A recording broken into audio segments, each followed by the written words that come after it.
story. By the time morning broke, the medical bay was completely empty.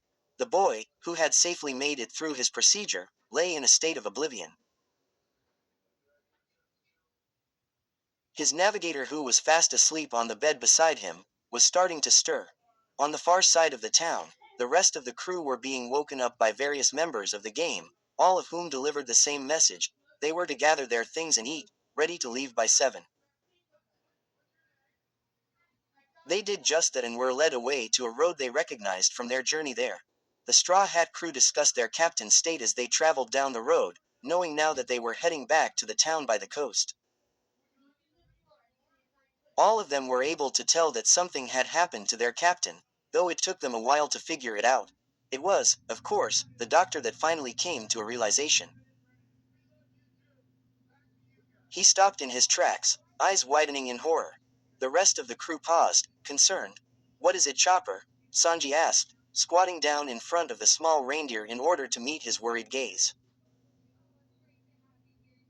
"It's the stitches," Chopper replied, his eyes filling with tears. Luffy pulled his stitches. As soon as the truth was revealed, the rest of the crew began to pale.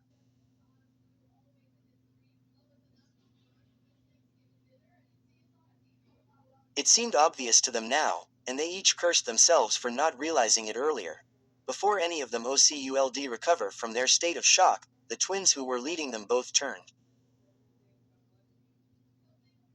"We know you must be worried for your captain, but the game must go on. We are on a tight schedule, so we would appreciate it if you could please keep moving,"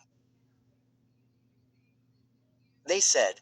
The crew continued on in silence, letting this information sink in. It was Robin who first deciphered the cryptic message the twins had shared with them.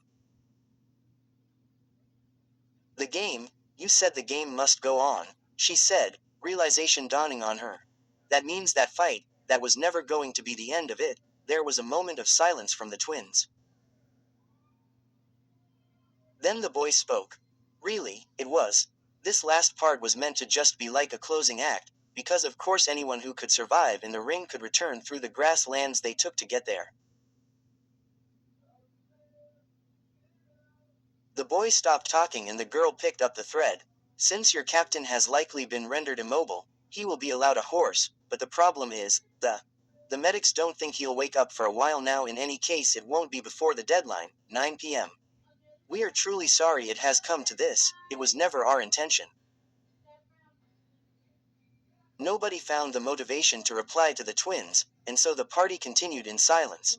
They had walked this route before and knew it well enough. They would reach the village soon enough. Nami was now awake. She had been lying there, staring at the ceiling, for about 5 minutes now, allowing her brain to slowly run through the situation she was in. While she lay there, she had seen a nurse, different from the ones from the previous night, enter the room area. Luffy was still resting carrying a vat of blood, and had just returned carrying an empty one. Nami knew the situation was dire.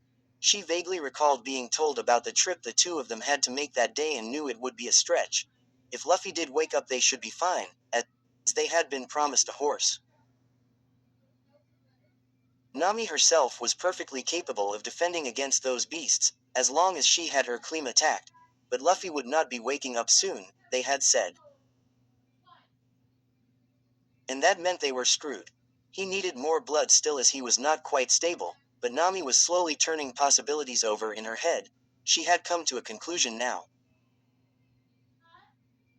She could make it through that goddamned field, and as long as her captain was in a good enough state to be moved, it could be done. She would have to be so careful and take care with him, but it was better this way. She knew that, even if he ended up seriously injured because of it, this was how her captain would have wanted it. When the next nurse came in to check on them, she called her over. "How long will it be before he can come off the blood supply?" she asked. The nurse smiled kindly at her. "An hour or so should be enough, but we would like to keep him on for maybe another 4 or 5. This challenge thing, do you know anything about it?" "A little.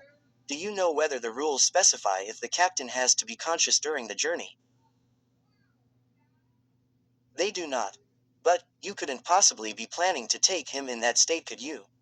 Are you even capable of getting across there by yourself? Nami nodded vigorously and climbed out of her bed, grabbing her clothes and heading to the bathroom to change. She deposited her bloodied night clothes in the bin on her way out, figuring there would be no need for them. When she got out, she found the room empty, and took the opportunity to go and visit her captain. That earned her quite a shock. Her crippled, short of blood, mangled captain was laying there twiddling his thumbs, a look of complete boredom etched onto his perfectly awake face. What in the Luffy? Nami exclaimed, somehow not even that surprised. Oh, hey Nami. I was just wondering where I might find you. Hey, I'm starving, could you get the slave people to bring me something to eat? Nami gaped at him, a familiar feeling of exasperation presenting itself to her. She walked right up to her captain, torn between hugging him and slapping him. She settled on the former as she could not bring herself to wipe the gorgeous smile off his face, wrapping him in a tight hug and crying tears she hadn't even noticed into his bare shoulder. Nami, are you all right? Her potato of a captain asked, and she suddenly regretted not slapping him. You absolute moron, she sighed, pulling away and wiping her eyes. I will go and get you something to eat. And then, let's go back to the others, okay? He beamed up at her, nodding, and then crossed his arms behind his head and closed his eyes to wait for her. Where stories live. Discover now.